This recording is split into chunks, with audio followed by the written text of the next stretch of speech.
আমি 10 টাকা করে মুরগির 30টি বাচ্চা কিনেছি। এগুলোকে 30 দিন পাললে কত টাকা লাভ করা পসিবল হবে চলো দেখি। ভাই এই বাচ্চাগুলোকে আনতে আমাকে 40 কিলোমিটার দূরে যেতে হয়েছে, তবে বাচ্চাগুলো এখনো স্ট্রং রয়েছে। আমাকে বলেছে এগুলো ব্রয়লারের বাচ্চা, আদৌ ব্রয়লার কিনা তোমরা কমেন্ট করে জানাও। কিন্তু সমস্যা হলো যেখানে বাচ্চা রেখেছি তার পাশেই রয়েছে একটি জানালা, আর এই জানালা দিয়ে প্রতিদিন বিড়াল আসে।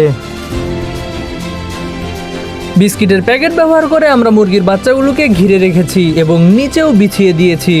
বাচ্চাগুলোকে এখন হিট দিতে হবে, তাই একটি বাতি লাগিয়ে দিয়েছি 100 ওয়াটের।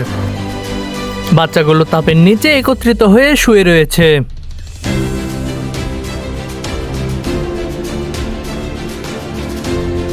মোটামুটি সব বাচ্চাই সুস্থ রয়েছে এবং তাদের খাবার দিয়েছি, সেগুলো খাচ্ছে।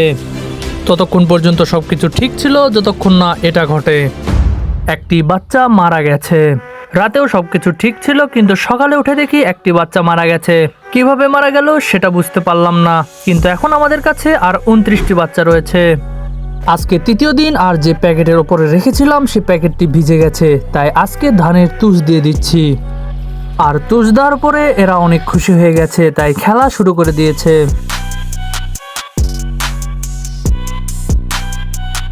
দিনে 3 বার করে ফ্রেশ পানি দিচ্ছি। পানি দেওয়ার সাথে সাথে দৌড়ে এসেছে খাওয়ার জন্য, কিন্তু এখন আমি বুঝতে পারছি না এরা কি আসলে ব্রয়লার না অন্য কিছু।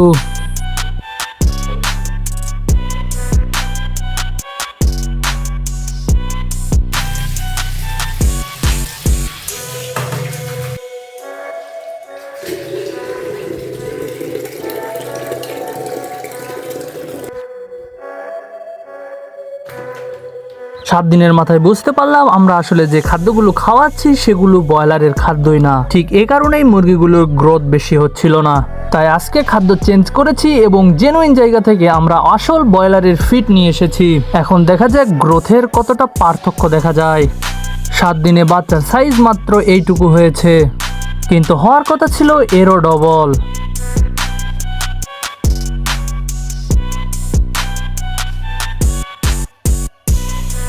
ভাই দেখেন কি ঘুম, মাথা মাটিতে লাগিয়ে দিয়ে ঘুমাচ্ছে এক একজন।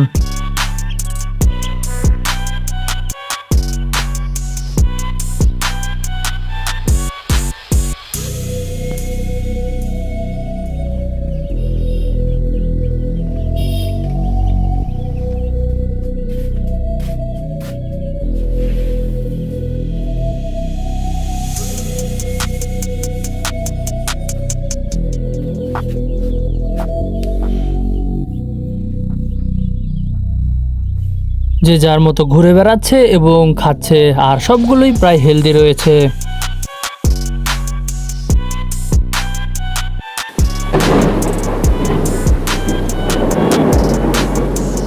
গত রাতে প্রচুর ঝড় বৃষ্টি হয়েছে, কিন্তু আলহামদুলিল্লাহ বাচ্চাগুলো এখনো ঠিক রয়েছে।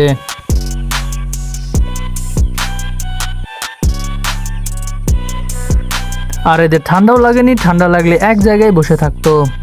আর এটি হচ্ছে 10 নম্বর দিন, আর 10 নম্বর দিনে বাচ্চাটির অনেক ভালো গ্রোথ হয়েছে। খাদ্য চেঞ্জ করার 3 দিন পরেই অনেক ভালো একটি গ্রোথ এসে গেছে। এর থেকে বোঝা গেল সঠিক খাদ্য এদের গ্রোথের মধ্যে অনেক বেশি পার্থক্য নিয়ে আসে। আর এই তুষগুলো নষ্ট হয়ে গেছিল, তাই বাহিরে বের করে রেখে দিয়েছি এবং নতুন তুষ দিয়ে দিয়েছি, সেখানে তারা খেলা করছে।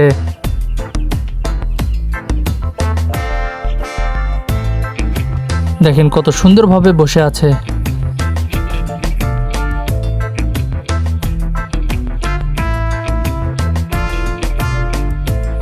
এর মধ্যে হিট ওয়েভ চলে আসে, আর অনেক বেশি গরম থাকায় ফ্যানের ব্যবস্থা করতে হয়। আজকে 15 নম্বর দিন, আর মুরগির সাইজ দেখলেই বুঝতে পারবে যে কত সুন্দর গ্রোথ এসে গেছে।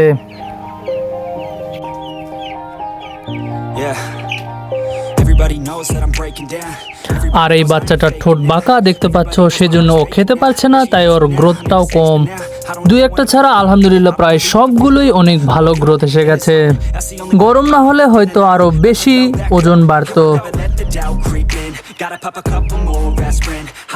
আজকের এই ভিডিওতে 1 থেকে 15 দিন পর্যন্ত আমরা কন্টিনিউ করেছি। পার্ট 2তে 15 থেকে 30 দিন পর্যন্ত কন্টিনিউ করব। দেখার জন্য চ্যানেলটি সাবস্ক্রাইব করে দিয়ে যাও।